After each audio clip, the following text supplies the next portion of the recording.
paying a CEO off of EBITDA when you yourself are incentivized off of cash distributions from the business, those are two completely different things. They reside in a similar place on the spreadsheet, similar, vertical spot on the spreadsheet. They're radically different and they incentivize radically different behavior. So making sure, we call this like drinking from the same straw. We want to make sure that investors, permanent equity, and operators are drinking from the exact same straw. And when we can fully align incentives like that, all the behavioral stuff actually comes into line much better than when you're trying to manage a bunch of different incentive stacks. Mark, welcome to the show today. Thanks, Chris. I'm so glad that you came down to Fort Worth. A lot of things have captivated me about you. We've become friends over the last couple of years, but your understanding of people and in particular management of people in business, I think is world class. And so we're going to spend some time talking about it today. Cool. Let's do it. But before we do that, why don't you just tell me a little bit about your career? How did you learn management? What is management? Why did you take a liking to this? So I think a good bit of it came from having bad managers and having really good managers. So quick career arc. I was a consultant out of undergrad for about 9 months. It was a totally miserable job. I was doing manufacturing consulting, and I had one or two of the worst managers I think anyone could have. So that was an education in and of itself. I was traveling. I was based in Pittsburgh. My fiance was based in Washington, D.C. So I was traveling, 5 days a week and then driving Friday night from Pittsburgh to D.C. to spend the weekend with her, and then driving back to Pittsburgh on Sunday night, getting on a plane Monday morning. The lifestyle was awful. So I was out after 9 months, and I have not job hopped like that since then. I just want to point that out. So anyway, I ended up moving to the D.C. area to be closer to her, and found my way to America Online, to AOL, kind of when it was the only way people had to connect to the internet. Okay. So I was on the marketing team, but the data side of the marketing team. And at that time, I didn't know this as a younger person in my career, but that was where like all of the great direct response marketing folks in the entire country were at that time. Like just incredible minds that I, as a very young, dumb person, got to leech off of and learn a ton from. So we had, just to give you a sense of scale of AOL at the time, the team that was analyzing marketing programs for AOL was 65 people. Mm-hmm. So it's a giant organization, about 11,000 total employees. Wow. So for about 5 years, I got really immersed in, what does truly corporate culture, publicly traded corporate culture feel like? And that was an education of itself. I had my first management job there. So I was doing a job, and then they said, "Hey, you're good at doing this job. You should manage people doing this job," which we can get into later. No training or anything other than, kind of the compulsory, don't harass people type of stuff. And then did that for a few years. And then the writing was on the wall in terms of AOL's sustainability in the broadband world. So I was like, I got to get out of here before the ship sinks, and found a job at the Motley Fool, and ended up being there for about 15 years. Wow. So I started off building kind of their marketing analytics infrastructure first. That was my first job there. And the Fool doesn't have a corporate ladder. They call it the corporate jungle gym.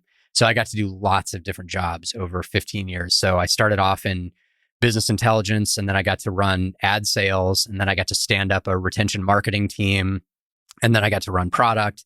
And then I got to go over to the technology side, and eventually got to be CTO for a couple of years, and then came back to the general business side. I had the opportunity to manage enough individual functions that I took on kind of a general manager type of role, specifically over the newsletter business, and then over all of our US-based businesses as kind of like a COO, general manager type person. And 15 years is a long time to be anywhere. Yeah. So So started to transition out. And before I had actually left, got a call from Brent Beshore at Permanent Equity. And he had hired a close compatriot of mine, Tim Hansen, away a year before to be his CFO as he was raising his second fund. The fund was raised at that point, and Brent said to Tim, "Hey, do you know anybody who knows how to manage businesses and people?" And Tim said, "I do, but there's no way you're going to get him to move to the middle of Missouri." But Brent pitched me on the job, and being able to work with multiple businesses. I had sat on a couple boards outside of the Fool before, and just from an intellectual curiosity standpoint, like getting to work with different businesses, different industries, that sort of thing, and to be able to do it on an incredibly long time frame. I'd kind of looked at traditional private equity before, and the quick flip didn't really resonate with me. There are some people who are great at it and make a ton of money at it. Wasn't really my thing. So getting a chance to go work with lots of different businesses on, from a business time frame standpoint and, infinity was super exciting to me. And it was a clear yes, and moved the family to Columbia, Missouri a few months before COVID happened. So that was killer timing. But I've been there about 4 years now, and it is 100% my dream job. Like super, super fun. Every day a new challenge, and having a blast. That's so awesome. What is a good manager and what is a bad manager? I think it has to do with how you view people, and how you value people. Okay. So a bad manager, to give you, I guess, a quick definition, a bad manager is someone who views people as a means to an end, and a good manager views people as an end in and of themselves, and values the individual, and values the ability to really understand the gifts and abilities that person has, and trying to line them up with unlocking value in the business. Yeah. So it's not, I have these ideas, I need to figure out how to use these people to get those ideas done. It's, I've been given, to use, investing terms, I've been given this really awesome portfolio of talents and skills and abilities and fears and excitements and loves. And is my job to figure out how to line that up with the aims of the organization in a way that causes flourishing on both sides, for the business and for the individuals. Do you think that the culture of businesses create bad managers? So just by nature, a bad business with a bad culture just cranks out bad manager after bad manager? I think there's probably a propensity there. I think there are some great managers hanging out in really bad cultures. Yeah. I think management, like most things, there are people who are gifted to be truly wonderful managers, and for other people, it's a struggle, just like anything in life. So I think from that standpoint, there's a disconnect between the culture that they operate in and what they're naturally gifted to do. So I think you'll find good managers everywhere, but I think bad cultures will tend to push good managers out, because good managers are optimizing for things that bad cultures generally are not. Do you think people are born with traits that make them managers, or is there things that can be learned along the way that are maybe against the grain that folks can still be good managers? Yeah, I think like any complicated question, it's probably a little bit of both. Yeah, it's nature and nurture. And I think I have some things that give me a propensity to be a decent manager. I also, you and I were talking about this over lunch. Like, I credit my mom a lot with teaching me empathy in a way that I think has helped my people management develop in a way that maybe my natural inclination doesn't. So I think it can be learned, but with anything in our jobs, like for some people it's going to be an uphill climb, and for other people it's going to feel like they're running downhill. And I think that's a combination of nature and nurture. All right, we're just setting the stage for a deep conversation. You get to Brent says, "Come on to Columbia, Missouri," and you said, "I'm coming." What do you do there? Like, what is, so that we can start there so people can see the rest of the episode through your view of what you're doing. What is your role there? Sure. My role is to manage post-close operations for our portfolio companies. So I'll unpack that a little bit. Once we have signed on an investment in a business, pretty much everything from that point forward is under my and my team's purview. So that's everything from working with the CEOs of those businesses in whatever capacity we can be helpful. So that can be helping them build a long-term 3 to 5 strategic plan for their 3 to 5 year strategic plan for their business, or like someone that they can call and just yell at somebody because their warehouse manager didn't show up for the third day in a row, right? And everything in between. Like we're there to be counselor, confidant, coach, all these sorts of hats that we wear. In kind of an operating partner role is kind of the traditional title for that. We also help people find talent.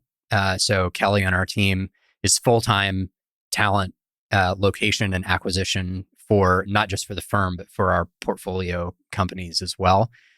Johnny is on our team also, and he manages strategic projects for us. So if someone needs help implementing an ERP or writing a book or whatever, Johnny kind of jumps on those things and pours himself into it. So Ryan and I are kind of the two operating partners. Kelly and Johnny augment our abilities with their skills, and then we have a finance team also run by Nikki, our CFO, and their job, their financial partners plug in with the financial leaders in those businesses also. So we have kind of a dual hook-in structure where Ryan and I are working with the CEOs, the leadership of the business, and Nikki and her team are plugging in with the controller or CFO or director of finance, whoever the senior most financial person is, and helping them analyze data, helping them figure out how to close the books faster, all those sorts of great things on the finance and accounting side. And then we at the firm, back channeling has a bad connotation, but we're back channeling with each other and saying, hey, on the financial side, what are you seeing as areas of opportunity? What can we be optimizing? And we're sharing with them, this is what we're seeing on the operational side. This is what we think might be coming down the pike. Help us think through how we're going to finance, this equipment purchase, or, what do you think about this compensation scheme that we're talking through? So there's a lot of collaboration between operations and finance on that team to kind of help unlock value in the business. Okay, I asked you what you do. What are you not there to do for people? We are not there to run the business. Okay. So what, and this is the ultimate line that nobody fully knows where it's drawn. Yeah. Brent and I have talked, anybody that owns businesses, where's the line? So, man, it is the tough question. It is the ultimate question. I think what our preference is for the CEO of that business to lead, and to lead from a strategic standpoint, to lead from a tactical standpoint. And our job is to remove blockers and help augment their capabilities in ways that help them get after what they wanted to do in the first place faster. There are times when we might disagree on strategy or tactics, and those are the cases where we become more of a coach.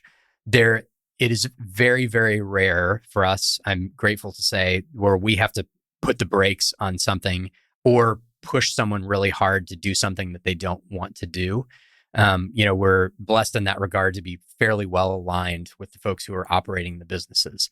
So we have the really fun job of collecting their dreams and desires and thinking through, okay, how do we do this faster? How do we do it cheaper? How do we do it better? And really being kind of a second fiddle to them in a way. And even though we do have majority ownership in all of our investments, we prefer to be that fast follower role where we put really good people in leadership and we're following them and trying to help them go faster. Yeah. Is there anything else you don't do? Is there anything else we don't do? Can you help me understand the question better? Well, I think sometimes when I think it goes, and you might have answered it. I mean, it's the line, but I think when folks think from y'all's perspective, we're going to buy a business and they're going to run it, but we're going to be there for support. And then, maybe a business closes and they start calling you for maybe more things. And you're like, whoa, got it. Maybe this isn't where we. Yeah, makes sense. Yeah. So we don't have right now, and at least right now, we don't aspire to build a central services model that makes those businesses hopelessly dependent on the firm. Right. Like that's just not our desire.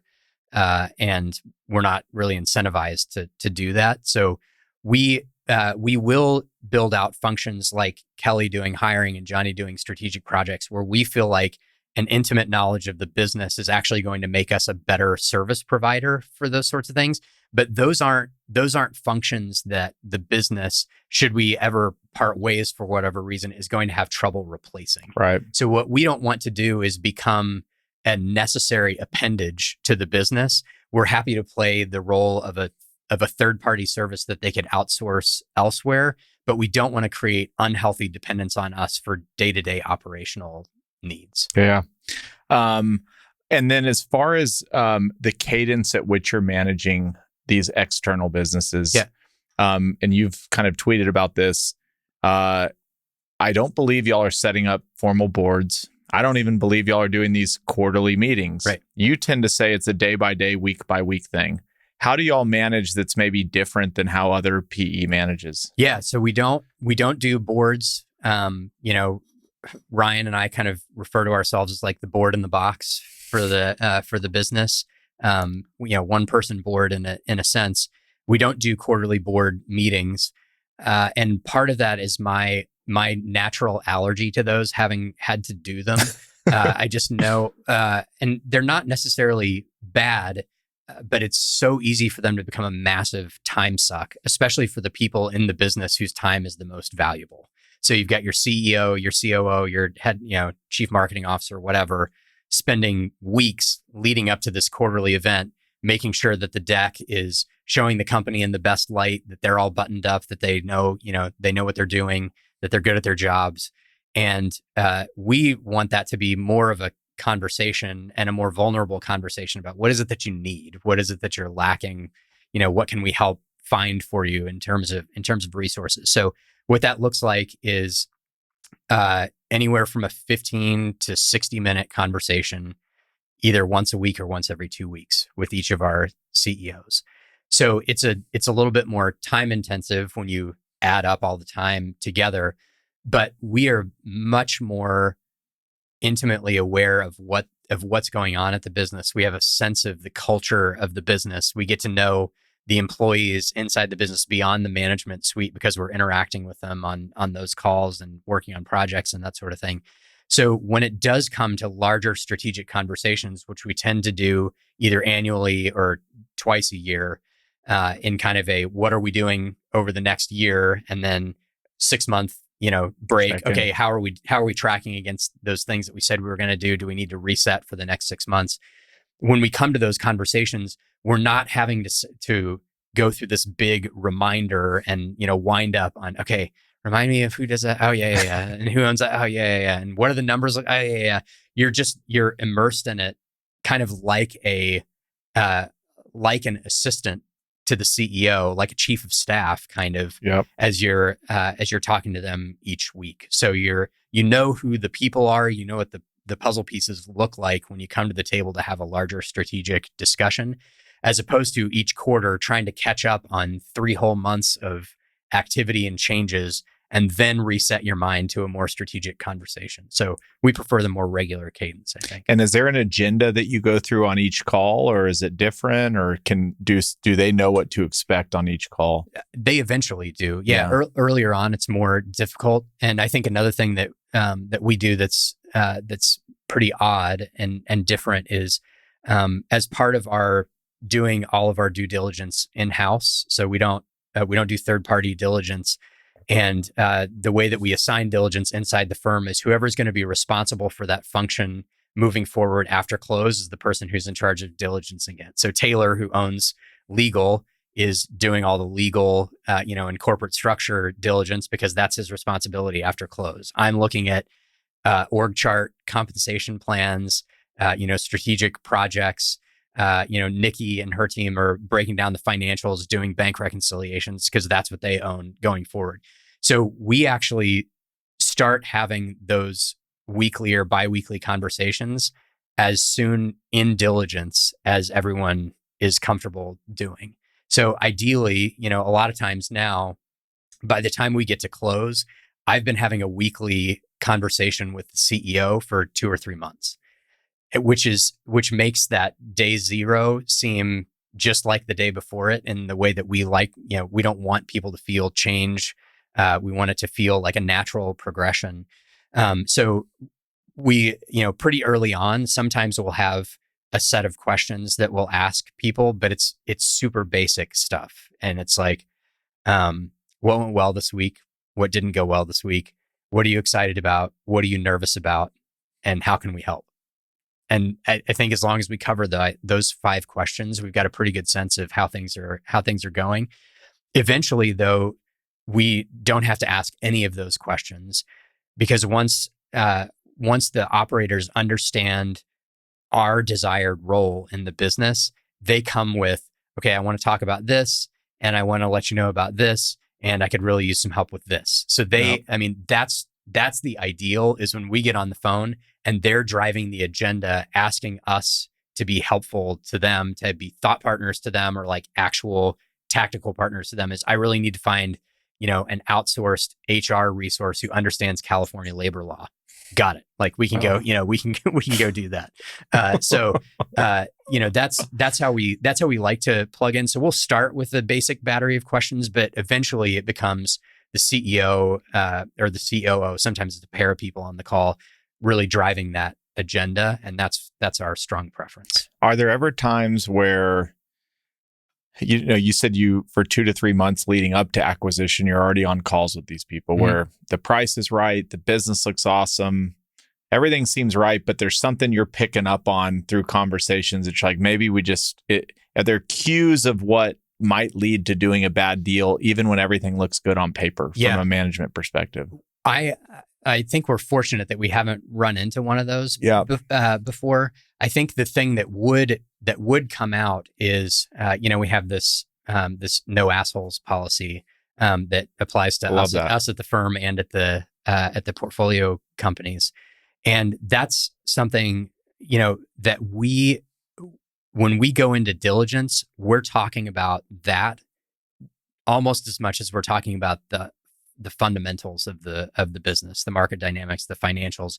We're having really in-depth conversations about, hey, when we were talking about X, Y, and Z, did you notice how flustered the CEO got about this? And we have passed on deals that penciled very well because it was not a dynamic that we were interested in entering. And for those that are thinking, gosh, you're going to be a majority owner of the business, like, why don't you just scrub them out? A bunch of our deals are majority recaps. So we're actually entering the cap table with an owner of the business, and a lot of times with the founder of the business, and we need to be in partnership with them for a very long time under our model. So this isn't someone that we can just scrub out and not have immense impact on the culture and structure of the business, especially in the early days.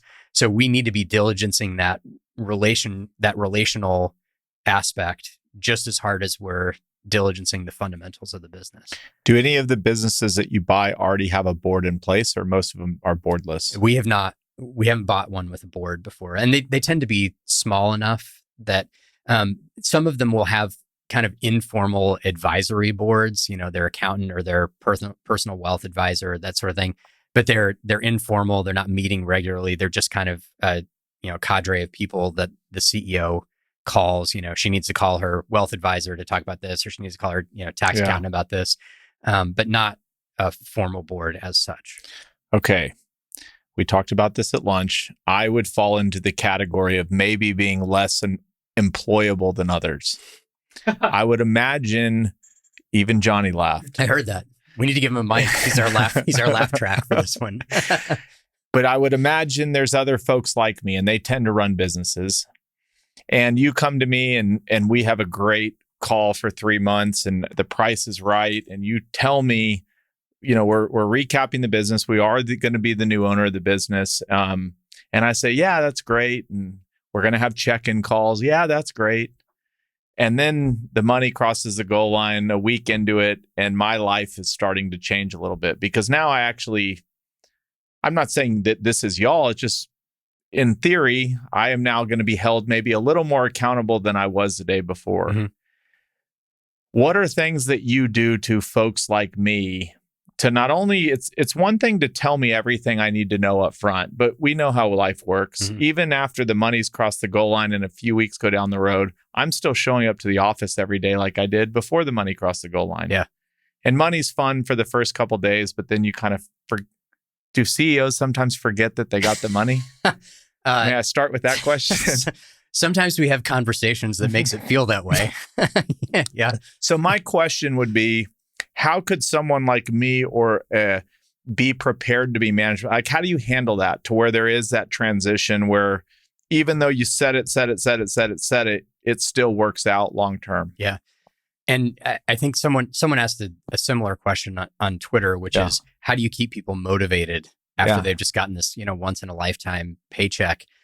And I think it has to do a lot with the types of businesses that we're interested in partnering with, in that, and we can get into this later too. I don't think we've bought a business from someone who thought about their business as an investment. We have got to talk about this. So they started their business because they saw a hole in the market that they were passionate to go after filling, or they experienced some frustration at another firm and went out to compete with them, or there's a passion around the subject matter that drove someone to start their business. And so they view their business more as a passion project, or a job or a bank account than an investment. So the payoff for them and partnering with us actually comes with some freedom that they probably haven't had in a long time. Because when they started this little business with them and a partner, or maybe 2 or 3 other people, things were very simple, and they could focus on the thing that they really wanted to focus on. And this goes to like permanent equity not having a thesis, like an industry thesis. Our thesis is businesses that are run by passionate people that know how to make money are going to continue doing that. Yep. So we love finding these extremely passionate people.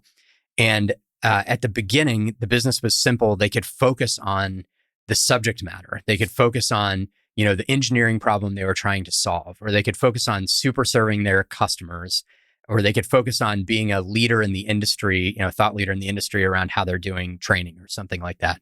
And then the business has grown and it's gotten larger, and they have 20 employees and 30 employees and 50 employees. And now they've got like a bunch of stuff that they have to do as CEO of the business. That's not why they started the business. Yeah. They're having to think about stuff like finance, which most of the listeners to your pod, that's the thing that they're going to focus on when they look at a business like this. For most of the folks that we partner with, it's an annoyance. Like they don't want to think about finance. They don't want to think about accounting. They don't really want to think about HR. They definitely don't want to think about legal issues. So all this stuff has crept in, and it is impinging on the joy that they had at the very beginning, the reason that they started the business. So the answer to the question of how do you keep people motivated when you go through this transition and they've just gotten a paycheck, I think the answer is maybe oversimplified, but they get to go back to doing the stuff, the reason that they started the business in the first place. And that's super freeing for them. And it's like, hey, I don't want you to deal with this anymore. We're going to hire this person onto your leadership team that's really going to handle finance and accounting for you, so you don't have to think about it anymore. And we're going to hire this, HR lead, or bring in a third party to help you manage payroll and, insurance and all these sorts of things. And you have Taylor that you can call on legal issues now. So those aren't burdening you. So we create this infrastructure around them that actually takes all this stuff that feels burdensome and has really hampered their ability to enjoy why they started the business in the first place. And so I think we actually have founders and owners that are more excited about their business post-close, even though they have a ton of money in the bank now, because they get to go back to their first love, like the reason that they started the business in the first place, and they're re-energized and excited to focus about those things because we're able to bring the resources to handle the stuff that they're not as excited about. What advantages do you have as permanent equity with a long horizon? And maybe we can talk about how y'all incentivize CEOs or manage that process, that like a traditional 5 to 7 year private equity or 3 to 5 years, buy it, fix it, flip it. How do y'all incentivize differently than maybe traditional private equity to allow people to keep having fun and still stay motivated? Right. I think I think it's because that longer term horizon is more aligned with the traditional founder owner type person. Like again, when we're thinking about owning a business for 30 years, that is much more aligned with how that founder or owner has been thinking about their business, right? Most folks who own a small to medium sized business who are, again, like they're passionate about solving this problem in the market, what they're not thinking about is how do I maximize my multiple so I can flip this thing to private equity, 5 years from now? Like that's not the mentality. And again, going back to it, like they aren't thinking about their business as an investment. They're thinking about it as a way to get paid, and paid a lot. It's fine to be motivated by money, but to do something that they really enjoy and that they're passionate about, they're not thinking about how do I present this thing in the best possible light to drive the highest possible multiple so I can sell it and sell it multiple times. So because we're doing a lot of majority recaps, they're having to make a choice between I'm going to take on a partner for 3 or 4 years while we're building and then reset whoever my partner is when we flip the business, as opposed to saying, we kind of talk about ourselves, and Emily on our team does a great job of this, talking about the next generation of capital. So for family-owned businesses that don't have a next step, don't have an heir or someone in the business who's ready to come in and take over, we can be that next generation of capital. And I think that resonates with a lot of folks. To your question about incentivizing, we have some CEOs in our portfolio who were the founders or the owners before we did the recap. We have some CEOs where we've had to bring in talent. So like, for example, the business that we bought from a 95-year-old woman in California, we needed new CEO talent for that. She didn't roll, by the way. Yeah. she was out. So that's, so we've had a couple of situations where we've needed to bring in new talent. We want those folks to be incentivized in a similar way to a founder. So we're strongly encouraging a co-invest from them, and because we want them to be incentivized like an owner. So just as a quick flyover for folks who aren't familiar with our model, so we're not charging our investors a management fee. The only way permanent equity gets paid is when distributions are made from the business. Okay. So we, in the ideal scenario, our leadership gets paid the exact same way we do. Only they get a salary and we don't. Right. So the operator of the business is making a salary. They are typically making some kind of a either combination of these two things or both of them individually, depending on the situation, a bonus that's based on distributed cash, and then an equity portion that they have funded, where they are also receiving distributions. And I'll take like a quick rabbit trail and say one of the things that we've had to learn the hard way on that front is it's really important that it is the exact same line on the spreadsheet that you're incentivizing people off of, and not some modulation on it. So as an example, paying a CEO off of EBITDA when you yourself are incentivized off of cash distributions from the business, those are two completely different things. They reside in a similar place on the spreadsheet, similar, vertical spot on the spreadsheet. They're radically different, and they incentivize radically different behavior. So making sure, we call this like drinking from the same straw. We want to make sure that investors, permanent equity, and operators are drinking from the exact same straw. And when we can fully align incentives like that, all the behavioral stuff actually comes into line much better than when you're trying to manage a bunch of different incentive stacks. Okay, so in a 5 to 7, 3 to, I keep shortening the timeline because some of these companies are like hot potatoes. It is 3 years. Yeah. Let's say, okay, I'm rolling I'm rolling some equity in. I'm getting paid a salary. You're going to give me a bonus, and we're even drinking from the same straw, even though the time horizon is less. I at least know I'm getting paid again in 3 years. Call it a big thing or a big payout if that works. When you're holding a business, and that is an if. That is an if, by the way, for sure. So but that's at least what I believe. Yeah. I believe there's nobody that ever sold I've never seen a graph where it goes down. They all go up into the right. Because those graphs don't get shared. Correct. There's some survivorship bias on those graphs. But it is an important point. Like I don't think people who are out there looking to work for traditional private equity do a good job of risk adjusting that 3 to 5 year payout. So I'll say that. But if you're buying my business now we're going back into role play. I still believe I'm getting another big home run in 5 years. But if I sell to y'all and you're going to hold on to this business forever, I can't envision that next sale, that big payout. So maybe my question is like, how do you incentivize against that?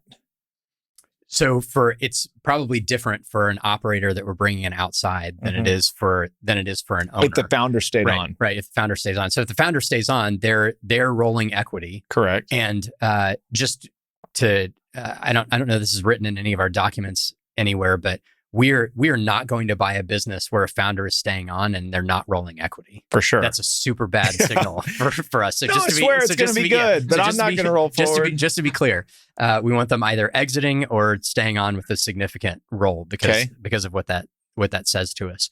And so they're still equity owners in the business. And I am probably not at liberty to like go into the details, but for each person talking through, it's a very personal conversation that we have with the founder on how long are you looking to stay with the business. And some of them say, I'm going to die in the chair. Some of them say, I probably have another 5 to 7 years. Any less than that, we will, structure things differently. Yeah. But we will talk to them about what their eventual, outcome is wants to be, and we will set structure in the purchase agreement around what the future holds for them. Cool. Yeah. And to the extent you can share, and the answer is we can't share, if that founder does after 7 years say, I'm done, and they've done their job and everything's been a home run, is there a mechanism that they get bought out at that point, or do they get to roll forever?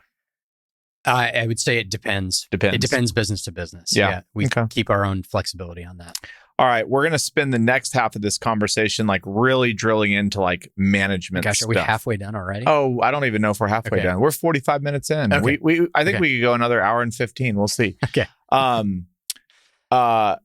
When you are about to manage someone, you have a document and it's called Working with Mark. Yes. Why is that important? Why should managers want to have something similar? Yeah, so it's to be clear, it's something that I've adopted pretty recently. Okay. And so Nikki, our CFO, who came on in January, was kind of the first person to consume that. So, but what I had seen this has been modeled for me. I mentioned I got to be on the tech side at the Fool for a while. There are really great managers in the software space that have been doing this for a long time. And the reason that I think it's important is I think setting expectations is hugely important. I think satisfaction in anything, and especially in a job, is reality divided by expectations. And if you're not setting the denominator in that equation up front, people are free to make it whatever they will. So they will get frustrated with you about things. And if they're willing to hold on for a year, 2 years, 3 years, they will understand what your management operating system looks like eventually. But what I think the beauty of that document is it accelerates 2 or 3 years worth of, boots on the ground learning who your manager actually is, and condenses it into like a 2 to 3 page document. And by the time you're done reading it, you're like, okay, got it. Like if I want time with this person, I need to schedule it on their calendar. Or, if you're a different type of personality, I just need to like shoot them a Slack message and ask them if they've got time. So establishing the, your operating system up front, I think can be very helpful in terms of setting those expectations up front so that people aren't constantly violent. I mean, it helps the manager too, right? Right. Like, why do they keep slacking me like impromptu and asking me for a walk? Like I'm, 10 pages deep on this, on this PA, and I need to get through it. I think there's a lot of friction in any relationship, but in management relationships, you tend to be spending more time with those people than you spend with your spouse. Yep. So, and we don't do a very good job of kind of getting to know each other. You just kind of fall into the role, and it's expected on either side that you're going to figure out who the other person is. And I think a manager does their teammate a huge service when they say, these are the hours that I tend to keep. So if you don't hear from me in this hour, it's because I block it for, dinner with my family, and I'll be back online later to answer emails and texts and stuff. So I think just establishing those, not rules of the road, they're not rules, but like preferences and, this is how I like to operate, prevents a lot of that first year friction when you're trying to figure out what each other's cadence is. So this is your first opportunity for the people you're working with to show how important communicating is, even at you're communicating about yourself. Yeah. We tend to do that in families. We don't actually do it so formally. You just live with them so long, you figure out over time, like, this is going to make Chris cranky. This is what makes Chris happy. Chris, Right. And it's funny, like, even if you start to know those things, like this makes Chris cranky, it takes, sometimes a decade or more of being in one of those relationships to be able to connect those two things that make you cranky. Oh, wait, this makes him cranky and this makes him cranky because of this same thing, right? Yep. It takes so long to triangulate those fundamental things. So I think if you're willing to be vulnerable as a manager and share your fundamental beliefs with a teammate early on, it helps them start to make those connections earlier, and you get to know each other faster and start working together better. I'm looking at my notes, and I shouldn't be, but and we talked about it at lunch. You say management is not a it's not like it's not a trade. It's not a trade. Yeah. What do you mean by that? So a friend of mine that I worked with at the Fool came up with this, and I think it's brilliant. And she said, every other job in the world has a certain amount of input, and then at least a semi-predictable output from that input. And so in our business, we talk about the trades, and we tend to think of the folks who are, excellent at plumbing, welding, electrical, all these sorts of jobs. I think the argument is trades are much, much broader than that in terms of, I go to work and I do this, and this is the result of it. So if you're using that as a definition, a dentist is a trade because you go and you do work, and at the end of the day, there's work that you can look at that got done. And doctors and even investors to some degree are a trade because there's a measurable output that comes. Sometimes it's not in the same day, but and so using that definition, and I'm happy to be challenged on this. I haven't been able to come up with one myself yet. It's the only job that's not a trade in that sense, where you put in defined inputs and you get defined outputs.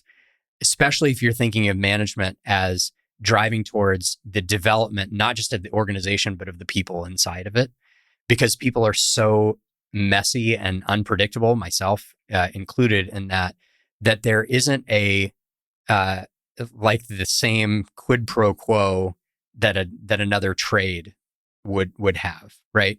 So I think it's interesting to think about management not as a trade, because again, we talked about setting expectations. It helps you set expectations as a manager, and I think the move from being an individual contributor to a manager is an extremely difficult change to make as well, because the the economics that you've been taught as an individual contributor are completely flipped on their head when you become a manager. So from day one of being born, you are given feedback on your individual performance.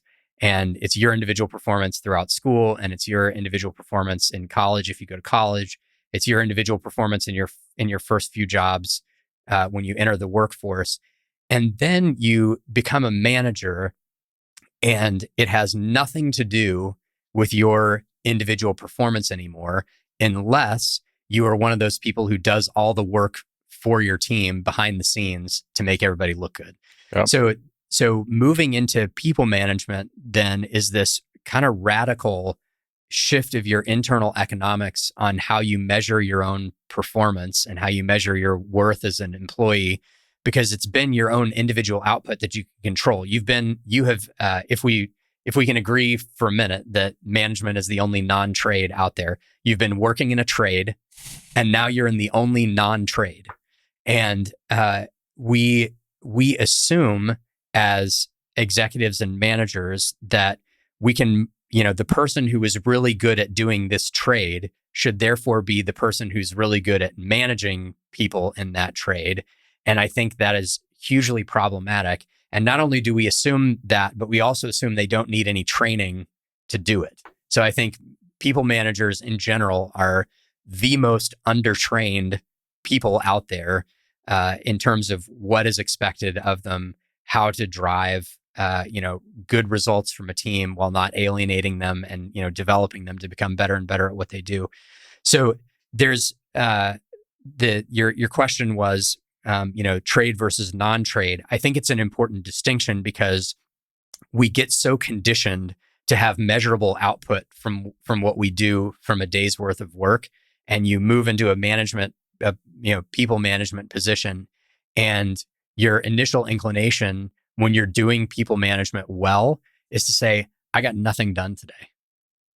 And I would argue that as you go along and you get more and more comfortable with your job being people management, that should actually be a pretty good indicator of whether you're doing a good job of delegating, whether you're developing your team. If you can step into your old shoes in your old trade and you're leaving your desk saying, I didn't get anything done today, it might mean that you're actually doing a pretty good job as a manager. So what looked like work doesn't necessarily look like work anymore, because there is not that I had this input and I had this output every day that as humans we're conditioning, needing to know you got the thumbs up. Right. Yep. Why and it's probably more common in small and medium-sized businesses. Large companies have training and they have universities and all these things to go through. But even as we sit here today and we say that, it seems so obvious that you would need to be trained to do this. But why do you think we're still in 2023? And just like you were in your career, the star of sales immediately is the one selected to go become the manager of sales. I think because we don't, maybe it's because, this is a theory, maybe it's because not enough of us have had a truly great manager.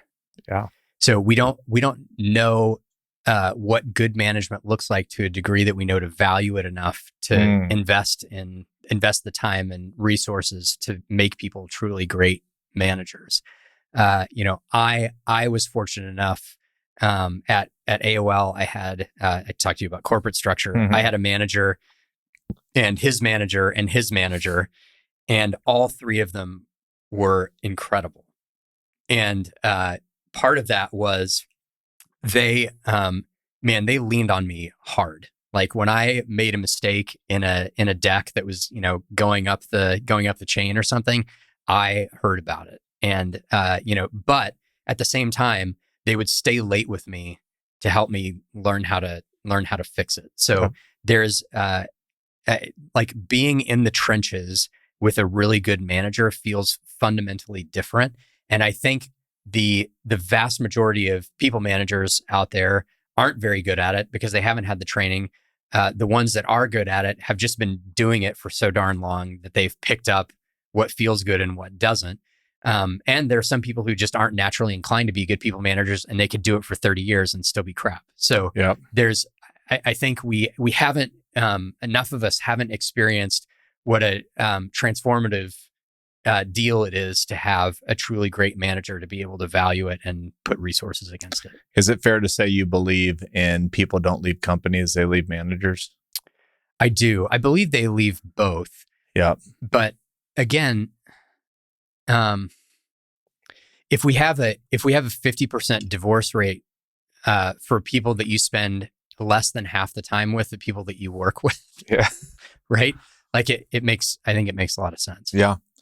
You kind of touched on it, but just explain to me, and this I think has to do with going deep or going wide. What's the difference between a manager and a principal? Yeah. I think this is super important, and I think it is very empowering to organizations that get this right. And I'll use software development as an example, just because it's one that I have a decent amount of experience with. You use the salesperson example first. Your best salesperson gets put in charge of sales. Sales take a plunge as a result. The same thing can happen in software development, where your most productive software developer, you promote them to manager, and the quality of your code base falls off. People are less motivated. That sort of thing. And I think there's a difference between mentorship and management that is important in this, because I think a principal is someone who is extremely good at what they do and hasn't shown an inclination towards being good at managing people. So what you want them to do is go as deep as possible in their subject matter as they possibly can. And part of their job is to educate the rest of the team on that functional expertise. But I would argue that people management is way, way more than functional expertise. So your principals or your subject matter experts should be your mentors, people who are going extremely deep on one particular subject. And then your people managers are the ones that are great at building relationship, identifying when someone is, roadblocked, identifying when someone needs to build a new skill, or they're having, trouble relating to someone else in the organization. There's a tremendous amount of complexity to people beyond their depth of knowledge in one particular subject matter. So the organizations that can identify the difference between a principal / mentor and an actual manager are the ones that I think win long term.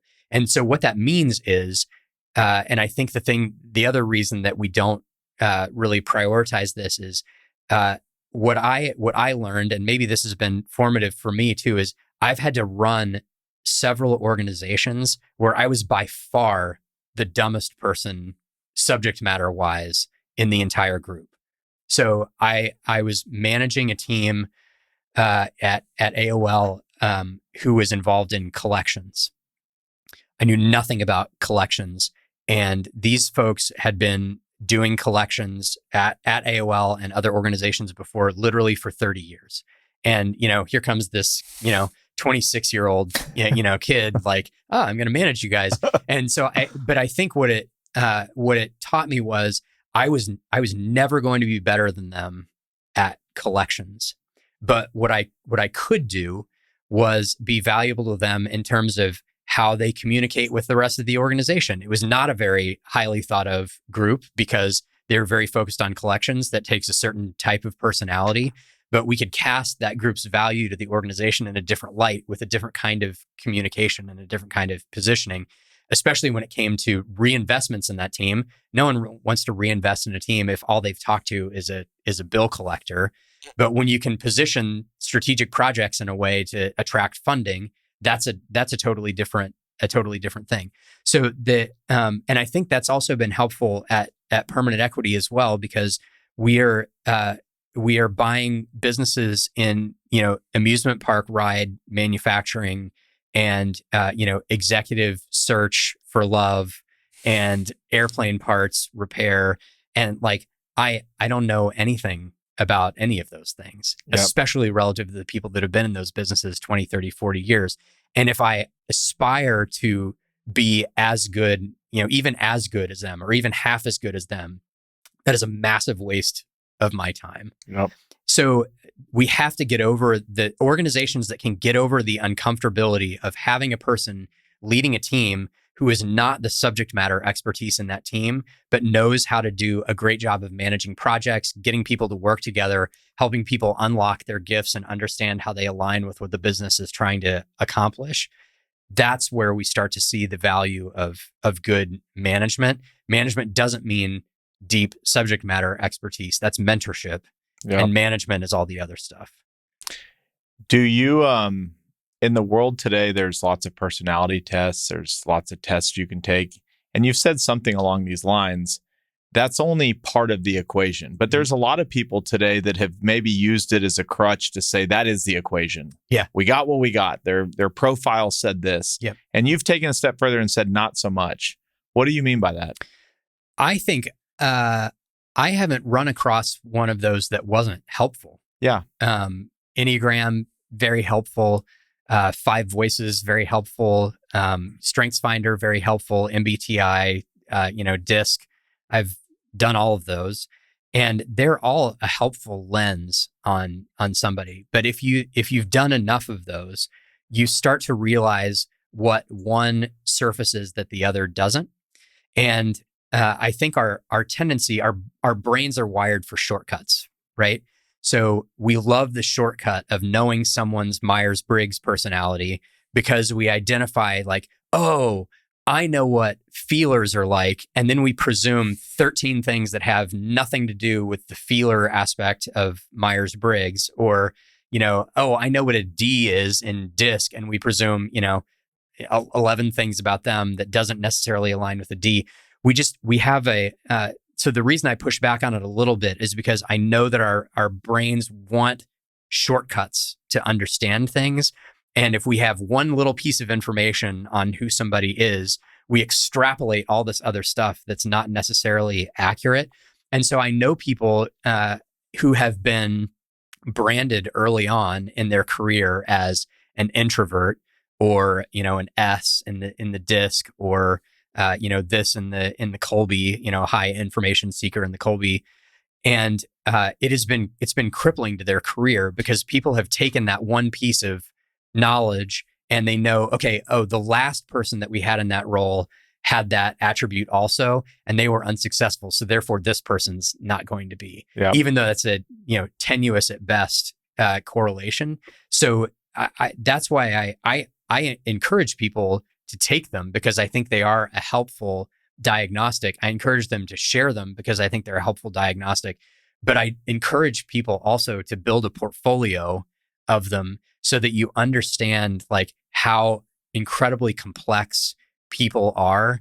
And despite each of those insistence that they're able to explain people's behavior from a few letters, I continuously see people defying this particular one and this particular one and this particular one and this particular one. And when you put together the 8, 9, 10 most common ones as a thing, you're back to square one of we are incredibly complex individuals. And, and that's why people management is hard. And that's why I think we should value it. Like if the DISC did a perfect job of predicting people's behavior, or StrengthsFinder or Enneagram or whatever, then people management is less important, because we can be very formulaic with people and say, oh, well, a D is going to do this in this situation, and so I just need to give them this feedback. When in fact, it's this huge, it takes a massive portfolio of these things to even start to understand people. Now, I think there are certain types of assessments that are more helpful in certain cultures than others. So I think it's fine for organizations to really take a deeper look at, you know, 1, 2, or 3 of those. I'm not saying everybody needs to do 8 or 10, but I'm just saying, as you do that, accept that that it is one lens that you're using to look at someone. And even behind that diagnostic that they answered 120 questions to get to is an incredibly deeply complex human being who will defy one of those letters or numbers in individual circumstances. And part of the joy and challenge of people management is to get to understand that person behind, you know, the person behind the numbers and letters. Yep. So it's basically just treating people like people to some degree. Yeah, but that's a much less interesting thing to say on a podcast. Yeah. I have a few things that you said. We're gonna get to incentives in a second, but I wanted to describe a situation that I think happens in businesses often. One, there's a misnomer that management is a promotion. Yep. But you see this play out sometimes, and I'll describe it a few different ways. But one, maybe you have two folks, they started the business at the same time, they're like equally as good, but one is really on a management path. They can be a manager. Mm-hmm. But there's this conflict of, well, this person can't manage this person. They've been equals. The alternative would be, well, let's just bring in a manager from the outside. And then that could set the thing off of, well, what about us? We were here first. So maybe start with that first one, which I think you see more often than not. How, if you were a manager, or how do you talk to people where you have two quote unquote equals in the business, but it's clear that one will eventually be managing the other? Mm-hmm. And leave comp out. You might have the person that's being managed making more than the person managing, but the perceived situation is often that somebody lost and somebody won in that scenario. How do you handle that? Yeah.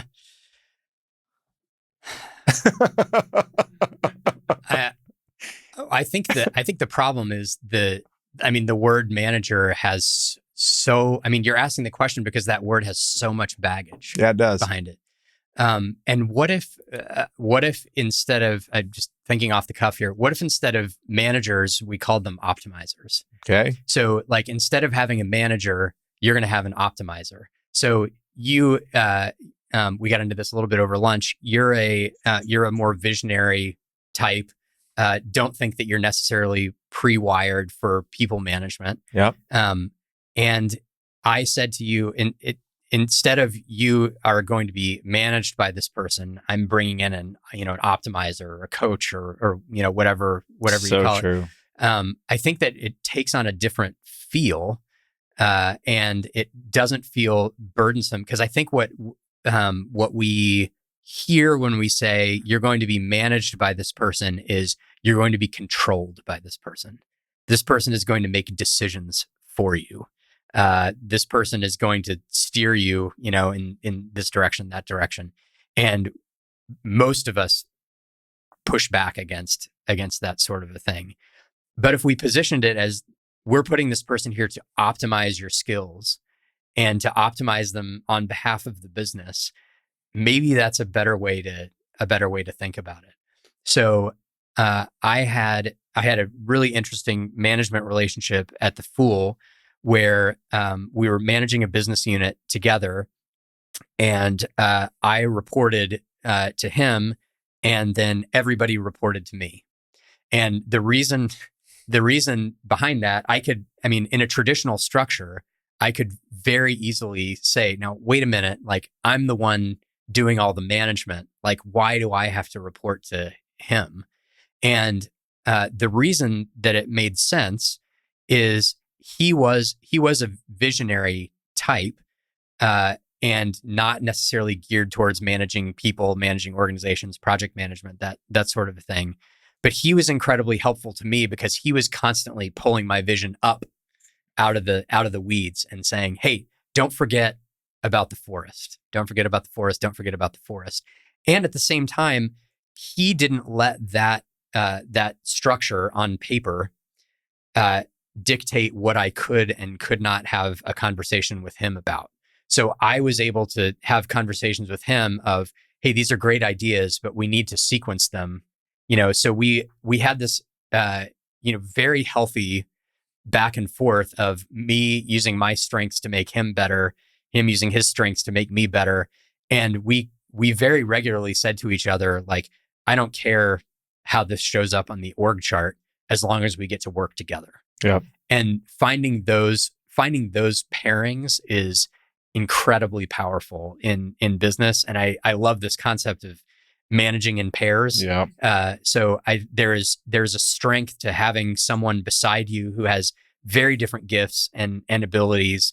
Their fears are completely different from yours, and what they get excited about is completely different from you. And if you can build a relationship with that person where you're co-managing a team together, that is a huge unlock, because you've got someone who is covering off on all of your weaknesses, ideally bringing completely different strengths to the table. Where you're afraid to charge in, they're going to charge in. Where they're holding back, you're going to charge in. We work together as pairs really well. So if you can find those kind of 1-2 punches in management, where people aren't going to think about management as control, but management as optimization. So, in that situation, Jeremy and I were co-optimizing each other and the team, bringing our gifts when they were important, making sure that one of us was covering off on the other's weaknesses when that was important.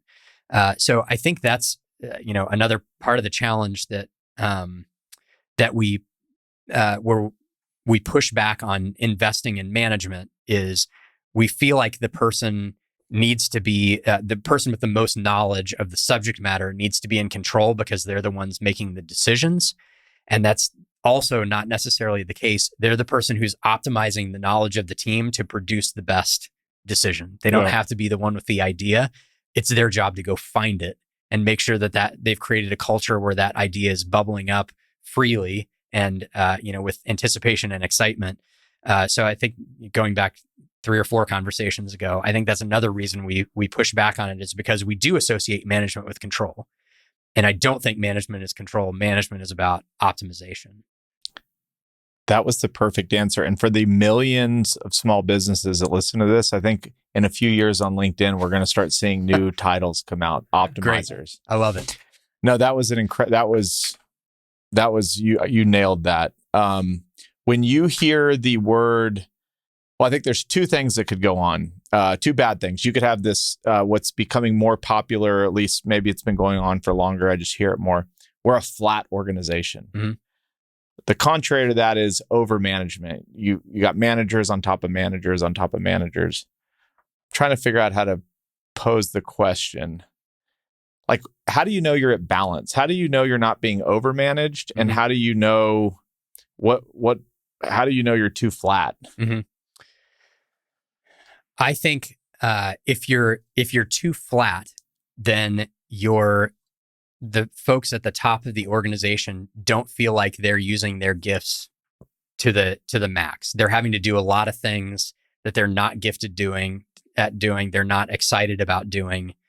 So if you're too flat, you're having to deal with a bunch of different subjects that you're not necessarily the best at or excited about. And I think if you're too deep, I guess if that's the opposite of flat. If you're too deep, then information can't go from bottom to top and in an efficient way. And I think as leaders, we have to be constantly diagnosing this through skip level meetings. So make sure that you're not just talking to the people that report to you. Make sure that you're talking to their direct reports. If you're in a manufacturing facility or construction business, make sure you're visiting the site, that you're talking to folks like, hey, what's frustrating? What do you wish could happen? And then if they're voicing strong frustrations and they're new to you, and they're new to that person's, like, say, second level manager, then you've got a problem with the porosity of the organization, and you may have too much middle management. I think middle management gets crapped on a lot. Defend them. I think the middle managers are the translation layer between strategy and execution. Okay. So there are folks who are doing the actual work, producing the actual product or service, working with customers, that sort of thing. And there is, in a complex enough organization, and even fairly simple organizations, taking what someone says about like a 3 to 5 year plan or a goal, mission for the organization, and translating that into how you should do your job differently day to day is an impossible task. And it's not because those the folks doing the actual work are dumb. It's that they're not involved in any of the conversations that got you to the 3 to 5 year plan or the mission or the vision. They have experienced none of the genesis of that idea, and so you are going 1,000 miles an hour and they're going 0. And if you tell them go 1,000 miles an hour, they've got no idea how to do that. So I think middle managers can be very valuable translators of strategy to execution. And they also have a critical role of translating executional problems into necessary strategy shifts. So they're the ones that need to be detecting cultural problems, operational problems, functional problems on the ground, and signaling to upper management, hey, we need a change here. This is a problem. We need a quality function, or we are way overselling and ops is not going to be able to keep up. They're the ones that are identifying those problems and bubbling them up to senior leadership. So I don't think completely flat organizations are necessarily healthy. I also don't think that 8-level organizations are necessarily healthy either. And I would, without deeply understanding your business and its culture, I would be very hesitant to prescribe what that actually should look like. Right. I don't think there's a right answer. Yeah. I think there's a right answer for your business, and it's going to be completely different from the person's next door. So it takes a lot of diagnosis and a lot of good listening to suss that out. But I think that from flatness, your best diagnostic is, am I doing a bunch of stuff that I don't feel like I have any business doing? Right. And from a too deep or too opaque perspective, it's am I still hearing ideas from the front line on how we can make the business better? And if you're not, that's probably indicates a problem. We talked about management. We're going to talk about incentives for a bit. So we talked about what it's like to maybe manage a CEO who's, knows a lot, knows the financials. But if you move like further down into the organization, maybe you have like and then sales team wouldn't even be a good one. It's like the ops team. Mm-hmm. They're not selling anything. The metrics change. Maybe you can't necessarily incentivize them by dollars.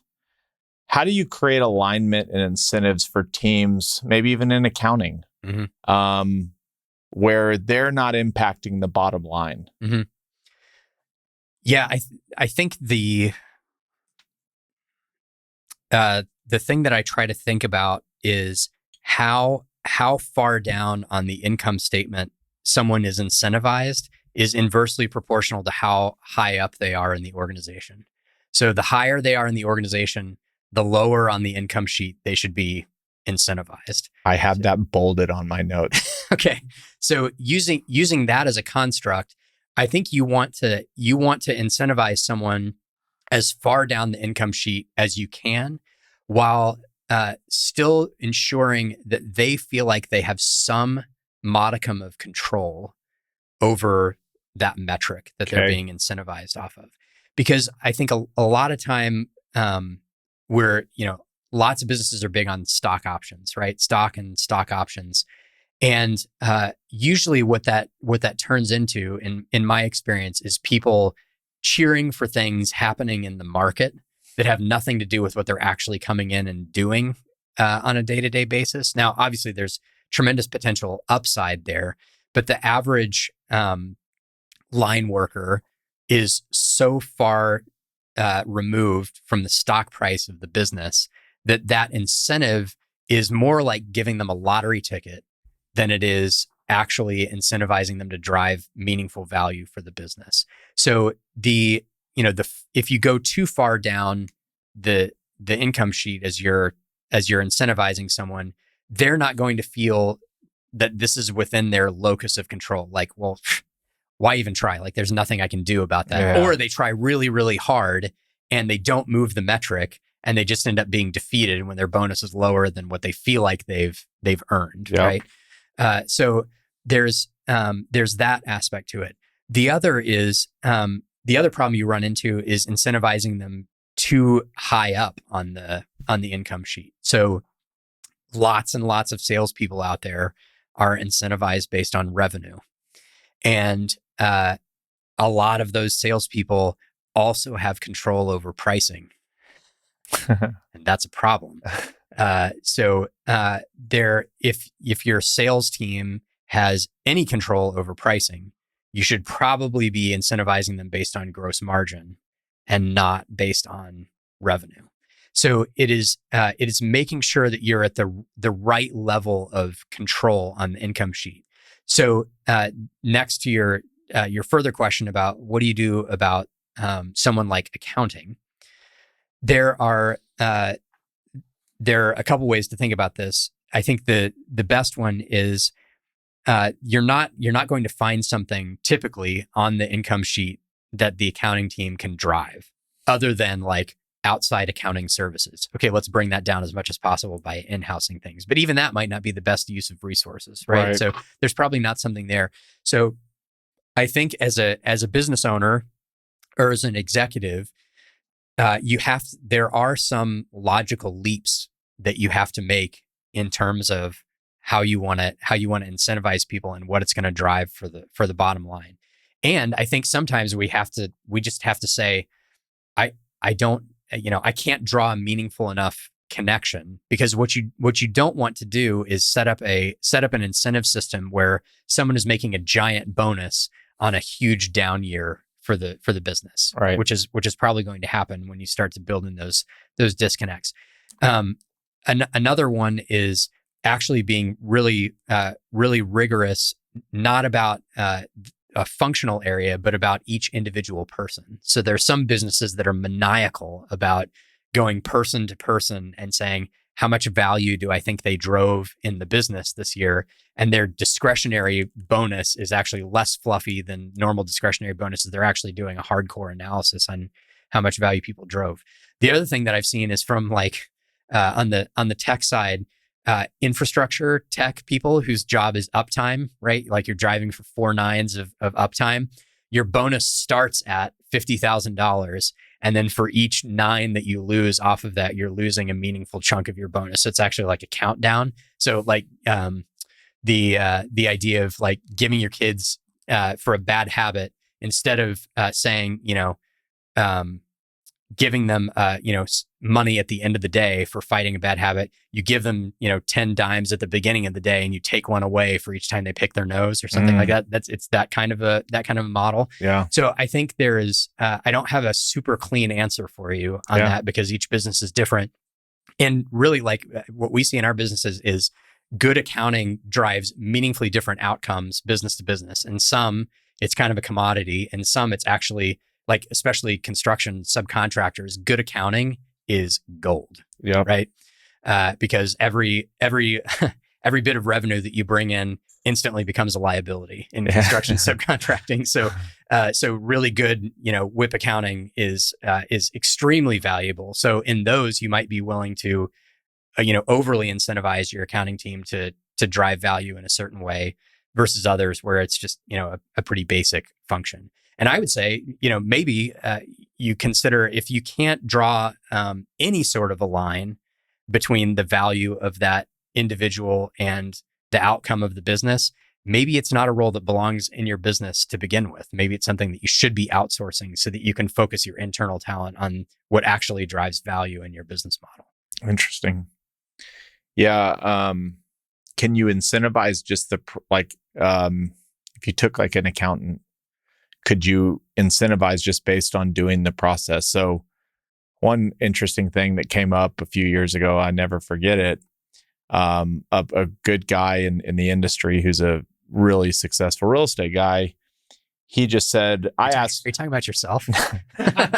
It's just shining right through. I mean, I asked him, I said, how would you incentivize an asset manager? And he said, well, what do you think you should do?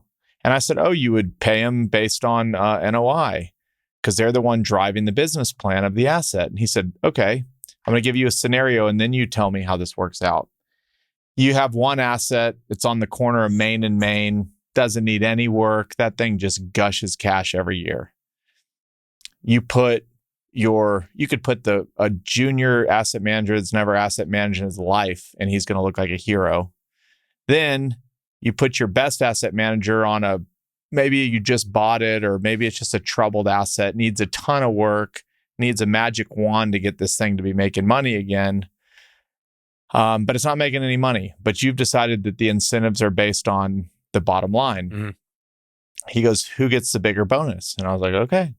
So his thing in that situation was, are you incentivizing on the process somebody went through, or are you incentivizing on just the dollar amount? And so maybe I'll just put it back in your court. How do you think of incentivizing just by doing a good job in areas where no amount of good work could maybe move that needle, at least in the short term? I had to throw you one zinger. Right. You've just been nailing every question. Right. That is a zinger. And the answer for those, it's critically important that be managed well. So, I'm not opposed to structuring roles where the answer is just a high base. Right. Again, I think the thing that is, that you're in danger of when you create an incentive plan that people feel like is out of their control is they're going to be dissatisfied with an incentive plan that under much simpler circumstances, they would have been perfectly happy. Yeah. So I think, if you wanted to, and I think there's, some form of profit sharing can be helpful, but again, it needs to be based on what someone is actually driving. So it can be, when the business is successful, you want other people to be successful. So there can be some sort of an employee pool that gets created above a certain level of performance or something like that. But probably overthinking it at this point, just having a really nice base salary for that person, since it is a critical thing. I think the other challenge that people run into sometimes in structuring these is we assume that because they do something in the first year, it has to be the same in the second year. Okay. And I don't really shy away from what have you done for me lately type bonus structures. So if you bring in a new account, the percentage that you earn on that account is not necessarily the same in the second year as it was in the first year. Oh yeah. And not the same in the third year as it was in the second year. So there's you want them to benefit as the business benefits. But if someone's job is origination, you want them to get paid disproportionately to originate and not just to sit on business that they have already originated and are no longer doing work on. Yeah. So for an asset manager, bonusing them on the change in the annual revenue generated by that asset might be an interesting way to look at it. So if they are able to add meaningful value to the cash flow that's coming out of that asset, sharing in that change in that first year, and then if they can level up again the next year, sharing in that change the next year. So I think tying it to value, it doesn't have to be value in perpetuity. And I think when we think about it in perpetuity, we get less creative about the types of structures we can create for people. Yep. This is just an opinionated question. When we talk about incentives in the rearview mirror, they always seem to make way more sense. But then you brought up the discussion of sales, why you wouldn't just do it on revenue, especially if they're including if they're in charge of pricing. Because what are they going to do? They're just going to lower the price and sell more of it. Right. But people do it all the time. Or my favorite is Charlie Munger's a complete obliteration of compensation consultants. You're never gonna pay them $200,000 to tell you you should be paid less. Right. From your perspective, why do what seems like such an easy thing to understand in the rearview mirror, we consistently as humans just drop the ball when we set it up to begin with? I think for one, businesses change over time Yeah. and change a lot, and we just forget to revisit stuff. Yeah. Like, oh, it's working, it's fine.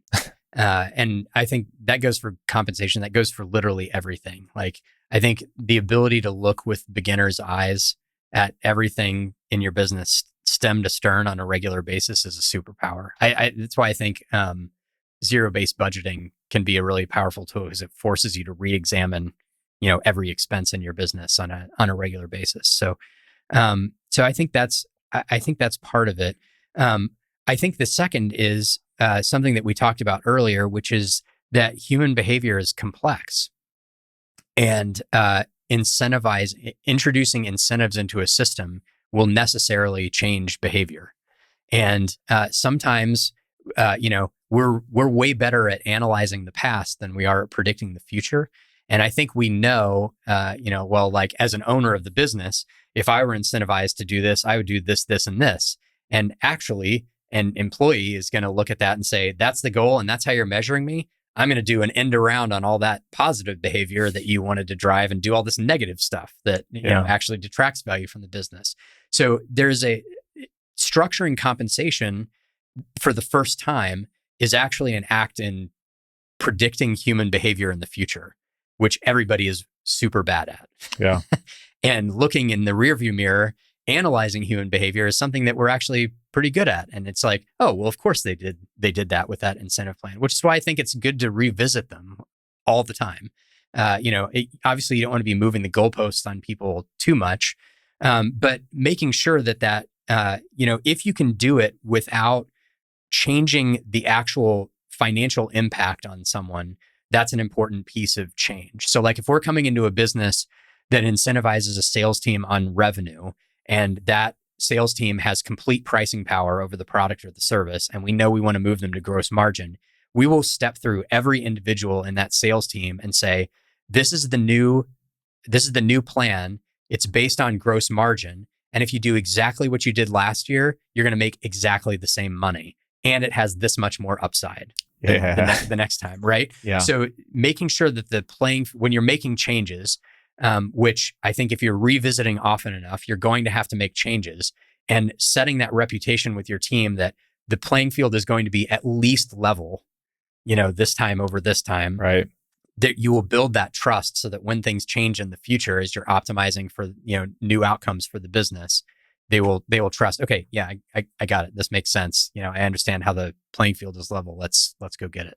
Is there and you kind of said annually, from your perspective, should it be looked at annually? Is it a certain time period, or is it a certain size in business? Both?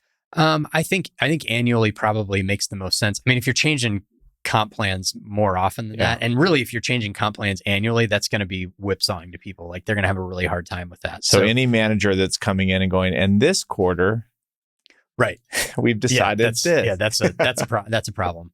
But I think, but again, like I think you're right to identify, like, we're really good at this in retrospect. And so we do need to take the retrospective and say, okay, what behaviors am I actually driving with this? And do a solid deep dive once a year. Maybe don't change it once a year, maybe every 2 or 3. Yep. I want to spend a little bit of time here towards the end on just, we've talked about incentives. We've talked about why people should be managers, what managers do, but maybe the cadence at which managers should be in touch with their team. One thing I was terrible at was the consistent, maybe weekly one-on-one, or if I was in that one-on-one, even remembering what happened last week to talk about here. What do you tell folks, whether they're a beginning manager, a seasoned manager, what's the touch points with their team, the cadence? Everybody hates a lot of meetings, especially long ones that have no purpose. Like, how do you just think about communication and just treating people like people? Mm-hmm. I think finding a way to communicate with people that doesn't necessitate a meeting is important. Boom. So that's big. So whether that's Teams or Slack or even email, I think an interesting idea is a lot of us as managers require, like, a weekly report from the people on our team. What if we flip that on its head, and the manager is actually required to give an update to their team on what they thought about this week and what problems they ran into and the conversations they had with their manager and the challenges that they could use help with. I think a very regular cadence of communication is important. And I think I wrote on Twitter once that I think communication is compensation. I think feeling connected to your manager, feeling connected to your team, feeling connected to your business is, and I'm not saying it replaces monetary compensation, but what I'm saying is a complete lack of it will cause people to ask for more monetary compensation. Like if I feel no connection to the people, to the purpose of the business, I will require higher compensation in order to stay there. People who feel like they understand the direction of the business and their part in it are going to be more satisfied in the business. And people express dissatisfaction with other parts of the culture of the business by asking for more money. Yeah. So I don't know if that answers your question or not, but that's actually, I don't even remember what your question was. My question was just processing. More just the cadence at which you meet with people. Yeah, and I think it's different levels of information in different cadences. But I think one of the hallmarks of good management that feels really hard and awkward is that you're repeating yourself all the time, and it's not because people are dumb, and it's not because people are even less smart than you are. I work with tons of people that are way smarter than I am. It's because they have a ton of other stuff going on, not just in the business, but in their personal life also, that you're trying to cut through with this. And so repeating the purpose of the business, the purpose of the team, their purpose inside of it over and over and over again, and feeling like you're being, oh my gosh, I'm being so pedantic about this. You've got to get over that awkwardness and recognize that regular cadence of communication, saying the same important things over and over and over again, is critically important. Okay. The final line. You said true management is an inversion. What's that mean? So it's funny. I think we've talked about this already earlier, which is we equate management with control. And I think true management is service. Or optimizing, right? I think we too often think of management as this is my agenda and I get to use these people to do it.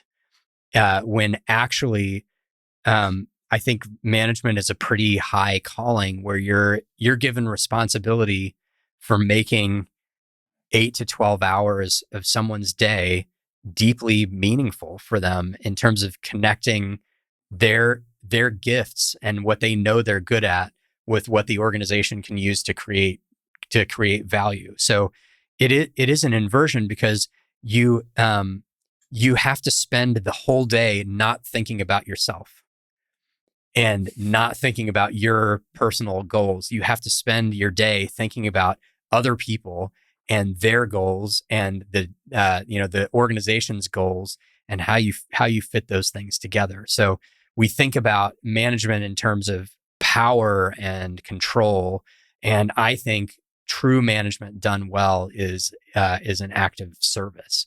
And I think if we start presenting it as optimizer and as a service role, you will start to recruit a very different type of person who is actually gifted at people management, as opposed to when people are thinking about it as power and control. What comes to mind, besides permanent equity, of course, is like Chick-fil-A. They are served like every single person from the GM who owns it to the person at the cash register. It is like one continuous stream of thought, set of actions. Yeah, and it feels different. All you feel like is that you're being served by every single person there. And I'd have to imagine even they can't just fake that towards the customer. That has to be happening at within the organization as well. And I think we've got enough data, anecdotal as it may be, that people feel more fulfilled when they are serving than when they're trying to control. And so I think that presents it presents a cool opportunity to kind of recast the management role as one of service, as one of giving to the people on your team instead of figuring out what you can take from them for your own gains. And I think casting it in that different light is going to bring a different cohort to the forefront to give this, to hand this very important role over to, as opposed to kind of the power hungry individuals who have sought after it in the past. Mark, thank you very much. It was a pleasure. This Thanks for was having awesome. me.